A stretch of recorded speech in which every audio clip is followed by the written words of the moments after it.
with Big E saying he originally planned on retiring at his age and rumors of WWE returning to the Thunderdome. This is Wrestling Hub. My name is John and you're watching the Wrestling Report for December 21st. Before we get into the rest of the video, make sure you subscribe to Wrestling Hub and turn on all notifications to stay up to date with everything in the world of pro wrestling. Also, don't forget to follow us on Instagram at WrestlingHubOfficial and also follow us on Twitter at Wrestling_Hub.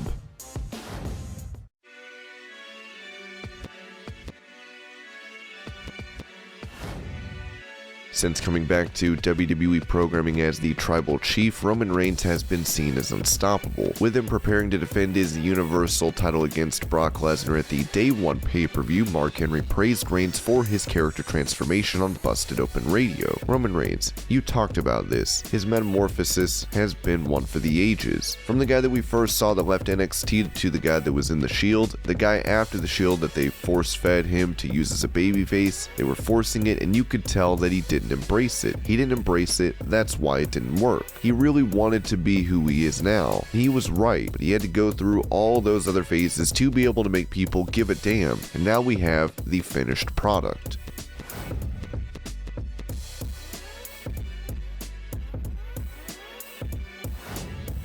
After becoming the first Chinese talent to join WWE a few years back, Xia Li finds herself on SmackDown involved in a feud with the likes of Shayna Baszler and Sonya Deville. Speaking to Character Media, Li mentioned that she was a fan of WWE growing up, saying that The Rock inspired her to become a pro wrestler. I was a fan of WWE when I was a child, because my role model is The Rock. I really love him, so that's how I know about WWE, but I never thought I was going to be a part of that. One day I got the news that WWE was coming to China and having tryouts. I thought, I know I don't have that experience, but I want to try. So I had a 4-day tryout in China, and I'm the one who got hired. I moved to America and the WWE Performance Center to train, practice, and be a part of the WWE family.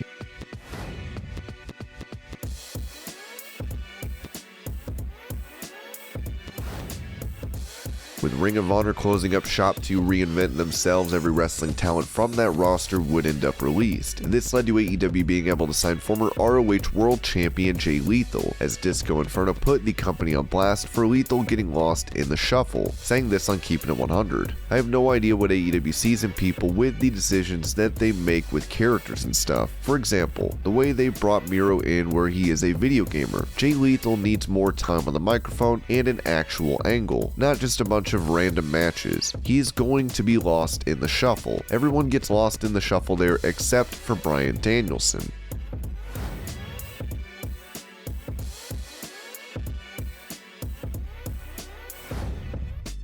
Following his release from WWE in 2014, Drew McIntyre would go on an independent run for different wrestling promotions, where he also got ripped in the process. Speaking about this on the Daily Record, McIntyre mentioned he changed his look to make it seem like he could convincingly beat Brock Lesnar. I needed to look like I could beat up Brock Lesnar. I didn't believe it, so I started putting in the work like crazy and eating properly. Whenever someone tells you that it's mostly diet, not training, it's 100% true. You need the training, but it's the diet. With reports of WWE building a feud between McIntyre and Roman Reigns, the Scotsman looks set to put away Madcap Moss at Day 1 in the meantime.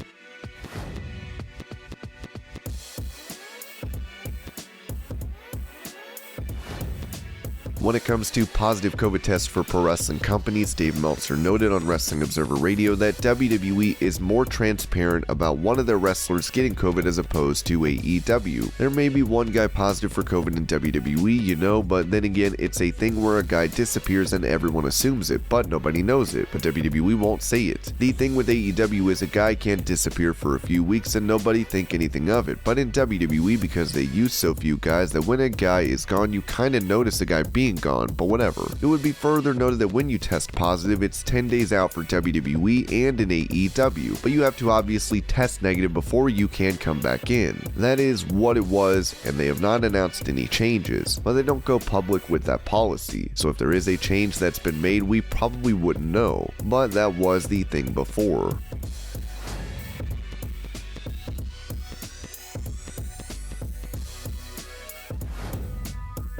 Speaking of COVID protocols, Meltzer also touched on the possibility of WWE returning to the Thunderdome if the state of Florida rolls out any mandates. I think they're both going to be pretty confident that Florida will not issue any mandates under any circumstance. Obviously, AEW can go back to Jacksonville and WWE can go back to someplace in Florida. You can always do the Performance Center. The problem is that if you put Raw and SmackDown in front of 300 people again, those numbers will crater. So it's a bad situation and AEW's numbers will hurt too. I don't know if they'll crater as well. They did okay numbers in Jacksonville. Obviously, if there's no other choice, then yeah, we can go through that again. The Thunderdome thing, I mean, they did better in the Thunderdome than the Performance Center. So I think that in that sense, WWE could look at a Thunderdome again and try to take residency in a building, but it's hard because I guess you could do the baseball stadium because baseball isn't starting for months. So I guess they'll go to Tampa Baseball Stadium and set up. Steve Carrier of Ringside News would confirm this rumor as he wrote, "There's a report going around that WWE could go back to the Thunderdome if they can't tour. We asked around about this and a Thunderdome return is possible, but so are many other options. At this point, there are a lot of contingency plans that are being discussed."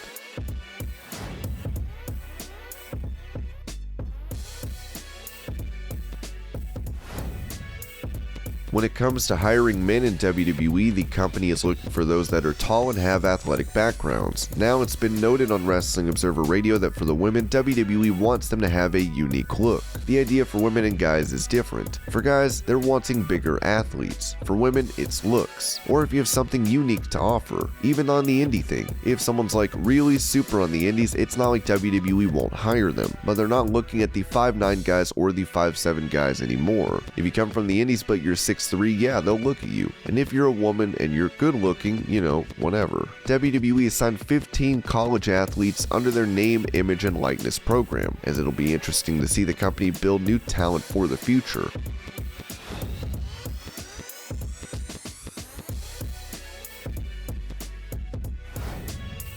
Following his loss of the WWE title to Big E, Bobby Lashley would then end up losing to Goldberg at Crown Jewel in October. Now he's returned to action and looks set to challenge for the title again in January. According to Meltzer, WWE is planning to turn Lashley into a babyface. If you watch the show, you certainly get the impression that Bobby Lashley is going babyface. They played a total babyface video package for him at the pay-per-view, yeah. So I mean, it's been feeling like that's been in the cards, and then he has to beat 3 guys to get into the Day 1 WWE title match. I mean, that's a total babyface move. At Day 1, Lashley will take on Kevin Owens, Seth Rollins, and the champion Big E for the WWE title.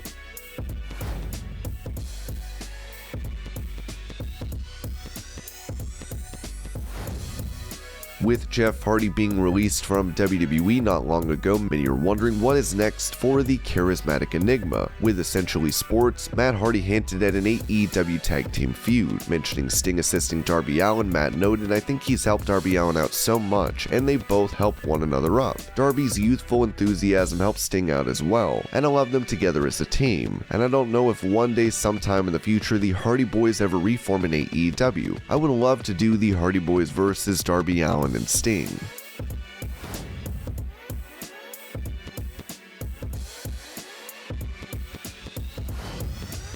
When it comes to the Messiah of Drip character that Seth Rollins portrays on WWE programming, he told Z100 that his gimmick is similar to that of the Joker. God, it's as if the Joker were a narcissist going through a midlife crisis. I guess that's the best way to really put it. I don't really know any other way to do it, but yeah, it's a lot. It's a lot happening. But the cool thing about the character is it can kind of go any which way. There's a lot of unpredictability with it, and I think that's fun, you know? You can have matches like a Hell in a Cell match with Edge, but you can also have television segments where I just laugh with my best friend Bailey for 5 minutes. So, you know, I just think that there's not a lot of characters on our television program that can do all of these different things, and so that's kind of just my approach to where I'm at right now.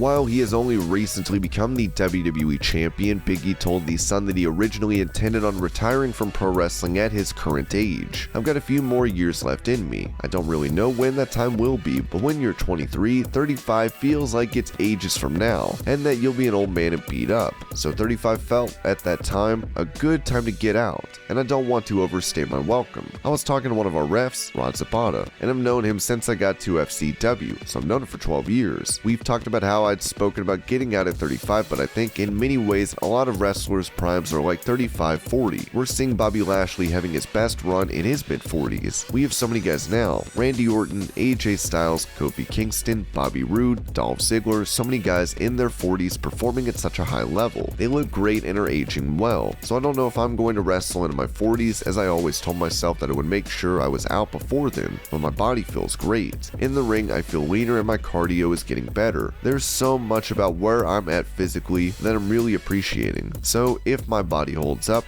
I'm feeling good and it makes sense, then we'll keep going for a few more years."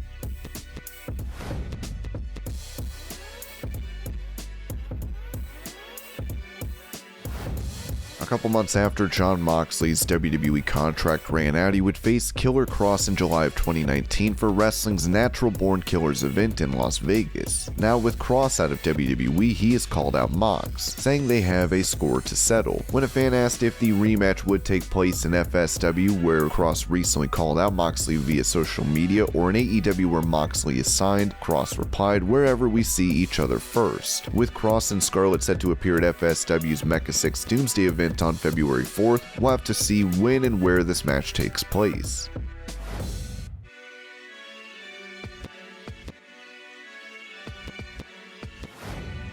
With it recently noted that WWE will be including many recently released stars in their upcoming 2K video game, a report came out about CM Punk not being in the games anymore. While it seems obvious since he hasn't worked for the company in years, Forbes would note that there is deep resentment for Punk, as this was said about him possibly being added to the game. It would have to be the sort of discord that is had between CM Punk and WWE, whom I'm told by someone with strong connections to the situation will almost never be in a WWE game. One source said the powers that be hate him.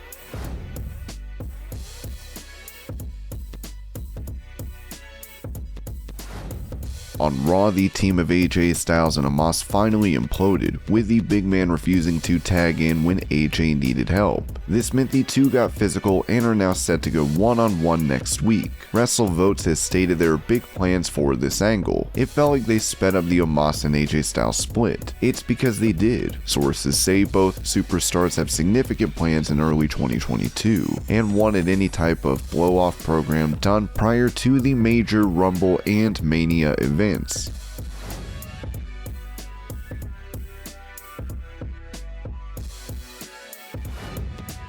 While WWE backstage interviewer Kayla Braxton is always looking her best, she was reminded by a stranger, as she recalled, "Came outside to get into my Uber. As I'm about to grab the door handle, he drives off. I finally caught him, and he said he didn't see me try to get in his car, and thought I was getting into the Escalade next to him because I looked like a high-class escort. Way to make my day."